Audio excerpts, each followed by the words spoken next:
Hi, this is Jamie Davies from Light Reading, coming to you from Shenzhen. So I have managed to steal away Stephane from IHS Markit for a couple of minutes, and we're just going to have a brief chat about 5G. Okay. Stephane, how are you? Very well, thank you, Jimmy. 5G. Let's start by what it actually means to you right now and where you feel it's going to develop and the interesting use cases over the next 24 months. So at this stage, 5G is for better mobile broadband for human beings. However, 5G is way bigger than just mobile broadband.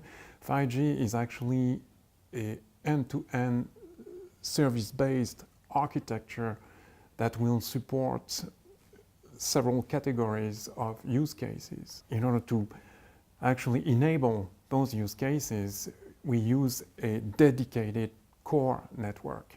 In the future, 5G will have just one core. Yeah. The next gen core, some people say new core. So this is the grand vision. So the future is about having the network of all networks supporting everything I just said. Okay. And looking at the sort of the overall sort of global 5G market, so not just the consumer side, so looking at the networks and the enterprise side of the business.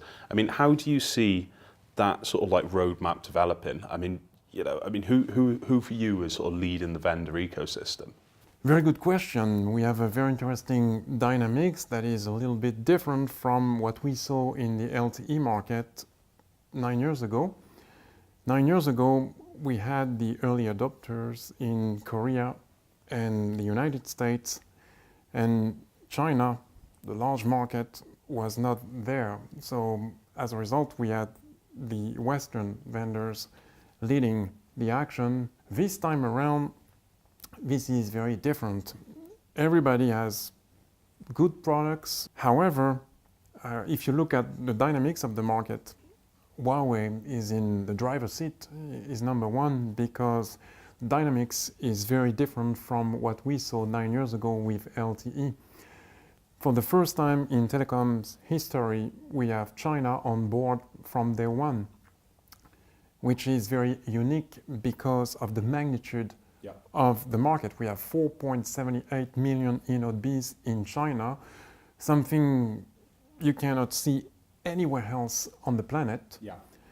And the other thing is Huawei has been leading the 5G patent holding. Huawei is also involved in other 5G deployments. Yeah.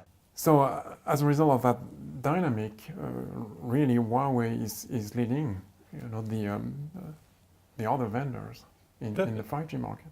Perfect. Stephane, I'm afraid that's all we've got time for, but thank you very much. Thank you, Jimmy.